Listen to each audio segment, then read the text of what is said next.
ആത്മായനം ചാനലിലേക്ക് എല്ലാവർക്കും സ്വാഗതം. തെയ്യം കാണുക, ആസ്വദിക്കുക എന്നതിലുപരി തെയ്യത്തെ അറിയുക എന്ന ലക്ഷ്യവുമായി എന്നോടൊപ്പം സഞ്ചരിക്കുന്ന എല്ലാവരോടും ഞാൻ എൻ്റെ സന്തോഷവും നന്ദിയും അറിയിക്കുന്നു. ആദ്യം തന്നെ ഒരു ക്ഷമാപണത്തിൽ നിന്നാണ് വീഡിയോ ആരംഭിക്കുന്നത്. കുറേ കാലമായി ഒരു വീഡിയോ ഈ ചാനലിലിട്ടിട്ട്, അതേപോലെ തന്നെ എൻ്റെ യൂട്യൂബ് സുഹൃത്തുക്കളുടെ വീഡിയോ കാണാനുള്ള സമയം എനിക്കുണ്ടാകാറില്ല.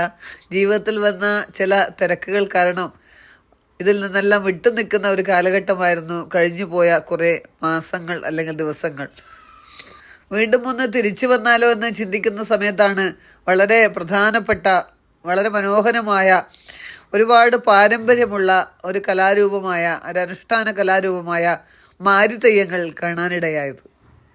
ഉത്തര മലബാറിലെ പുലയ സമുദായമാണ് ഈ അനുഷ്ഠാനം നടത്തി വരുന്നത്.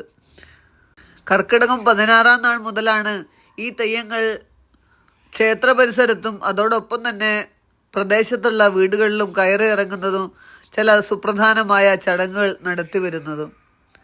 എന്തുകൊണ്ടാണ് ഇത്തരം കലാരൂപങ്ങൾ നാട്ടിൻപുറങ്ങളിൽ കടന്നു വന്നതും നിലനിൽക്കുന്നതും എന്നുള്ള ചോദ്യം വളരെ പ്രസക്തമാണ്. നമ്മൾ ജീവിക്കുന്ന ഈ കാലഘട്ടത്തിൽ കർക്കിടകം എന്നുള്ളത് നമ്മൾ ഏറെ ദുരിതം വിതയ്ക്കുന്ന ഒരു മാസമായിട്ടൊന്നും പരിഗണിക്കേണ്ടതില്ല. പഴയകാലത്തെ ജനതയെ സംബന്ധിച്ചിടത്തോളം ഈ കാലഘട്ടം വളരെ പ്രശ്നങ്ങൾ നിറഞ്ഞതാണ്. ഒന്നാമതായി കാക്ക കണ്ണുറക്കാത്ത മഴ എന്നാ പറയുക. അത്രയും മഴയുണ്ടായിരുന്നല്ലോ ആ കാലഘട്ടത്തിൽ. അതുകൊണ്ട് തന്നെ നമ്മളെ കർഷകരെ സംബന്ധിച്ചിടത്തോളം പറമ്പിലിറങ്ങി പണിയെടുക്കുക എന്നുള്ളത് വളരെ ബുദ്ധിമുട്ടുള്ള കാര്യമായിരുന്നു. അതുകൊണ്ട് തന്നെ ധനസമ്പാദനം എന്നത് ബുദ്ധിമുട്ടായി, അതുമൂലം ദാരിദ്ര്യമുണ്ടായി. അതോടൊപ്പം തന്നെ മഴയുടെ തീവ്രത നിമിത്തം ഉണ്ടാകുന്ന കുറേ രോഗങ്ങളുണ്ട്. നമുക്കറിയാം, ഇപ്പം മഴ ഏറ്റവും കുറവാണ്.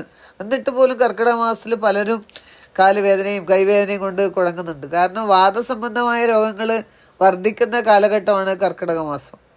ത്രിദോഷങ്ങളിൽ ഓരോ ദോഷവും ഓരോ ഋതുക്കളിലാണ് കോപിക്കുന്നത്. ഈ വാദം ഏറ്റവും കോപിക്കുന്നത് ഈ ഋതുവിലാണ്, അതായത് വർഷ ഋതുവിലാണ്. ഇങ്ങനെ രോഗവും ദാരിദ്ര്യവും കൊണ്ട് വലയുന്ന ജനങ്ങളിലെ ഊർജം വീണ്ടെടുക്കാനും ആത്മവിശ്വാസം വളർത്തിയെടുക്കാനും വേണ്ടിയിട്ടാണ് ഇതുപോലുള്ള കലാരൂപങ്ങൾ സൃഷ്ടിക്കപ്പെട്ടത്. പലതരത്തിലുള്ള ബാധകൾ ആവേശിക്കുന്നത് കൊണ്ടാണ് രോഗവും ദുരിതങ്ങളും ഉണ്ടാകുന്നതെന്നും ഈ ബാധകളെ ഉന്മൂലനം ചെയ്യാൻ, ഉച്ചാടനം ചെയ്യാൻ കഴിയുമെന്നും ജനങ്ങളെ വിശ്വസിപ്പിച്ചുകൊണ്ട്, അല്ലെങ്കിൽ അത്തരം വിശ്വാസങ്ങൾ ഉണ്ടാക്കിയെടുത്തുകൊണ്ട് അവരെ കരുത്തുറ്റതാക്കി തീർക്കുക എന്നുള്ള വലിയ ലക്ഷ്യം തന്നെ ഇതുപോലുള്ള അനുഷ്ഠാനങ്ങൾക്ക് പിന്നിലുണ്ട്. നമുക്കറിയാം, ശാസ്ത്രീയമായി ഇത്രയൊക്കെ പുരോഗമിച്ചിട്ടും നമുക്ക് എന്തെങ്കിലും ക്ഷീണം തോന്നിക്കഴിഞ്ഞാൽ നമ്മളൊരു ജപിച്ച ഭസ്മൊക്കെ എടുത്ത് തൊടും, ഒന്ന് സമാധാനത്തിന് വേണ്ടിയിട്ട്. അപ്പോൾ ഇതുപോലുള്ള അനുഷ്ഠാനങ്ങളും അതുതന്നെയാണ് ലക്ഷ്യമാക്കുന്നത്. മലനാട്ടിൽ എത്തിച്ചേർന്ന് രോഗങ്ങളും ദുരിതങ്ങളും വിതയ്ക്കുന്ന ഈ ഈതിബാധകളെ എല്ലാ വീടുകളിലെത്ത് അവിടെ നിന്നൊക്കെ ഏറ്റുവാങ്ങിയിട്ട് അവസാനം കടലിലൊഴുക്കുന്ന ചടങ്ങിലൂടെ ഉച്ചാടനം ചെയ്യപ്പെടുകയും ചെയ്യുന്നു. സാധാരണ തെയ്യങ്ങളിൽ നിന്ന് വളരെ വ്യത്യസ്തമായ അണിയലങ്ങളാണ് ഈ തെയ്യങ്ങൾക്ക് നമുക്ക് കാണാൻ കഴിയുന്നത്. തെയ്യങ്ങളെന്ന് വിശേഷിപ്പിക്കുന്നുണ്ടെങ്കിലും ബാധാമൂർത്തികൾ തന്നെയാണിവർ. ഈ മൂർത്തികളുടെ മുഖത്തെഴുത്തിനുമുണ്ട് ഏറെ സവിശേഷതകൾ.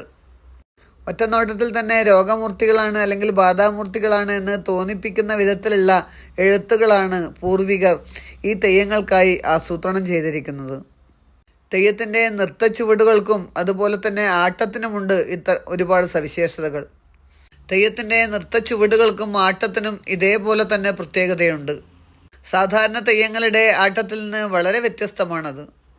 ചിട്ടപ്പെടുത്തിയ താളക്രമത്തേക്കാൾ ചിട്ടകളെ ലംഘിക്കുന്ന വിധത്തിലുള്ള ആട്ടവും അതുപോലെ തന്നെ ചുവടുകൾക്കും ഈ തെയ്യങ്ങൾക്ക് നിങ്ങൾക്ക് കാണാൻ സാധിക്കും. ഇങ്ങനെ എല്ലാം കൊണ്ടും ഒരുപാട് പ്രത്യേകതകളുള്ള തെയ്യക്കോലങ്ങളാണ് മാരിത്തെയ്യങ്ങൾ. കർക്കിടകത്തിൻ്റെ ദുഃഖങ്ങളും ദുരിതങ്ങളുമാകുന്ന ഈതിബാധകളെ അകറ്റി മനുഷ്യകുലത്തിന് സന്തോഷവും സമാധാനവും വിതയ്ക്കുന്ന മാരിത്തെയ്യങ്ങളുടെ ആട്ടത്തെക്കുറിച്ചും അതിൻ്റെ അണിയലങ്ങളെക്കുറിച്ചും രൂപഭാവങ്ങളെക്കുറിച്ചൊക്കെ പറഞ്ഞത് ഇഷ്ടപ്പെട്ടുവെങ്കിൽ ലൈക്ക് ചെയ്യുക, കമൻറ്റ് ചെയ്യുക, സബ്സ്ക്രൈബ് ചെയ്യുക. കമൻറ്റുകൾ കേവല കമൻറ്റുകൾക്കപ്പുറം നിങ്ങളുടെ അനുഭവങ്ങളുമായി അറിവുകളുമായി ചേർത്ത് രേഖപ്പെടുത്തുക. അവിടെയാണ് ഈ വീഡിയോ പൂർണ്ണമാകുന്നത്. ഒരിക്കൽ കൂടി നന്ദി.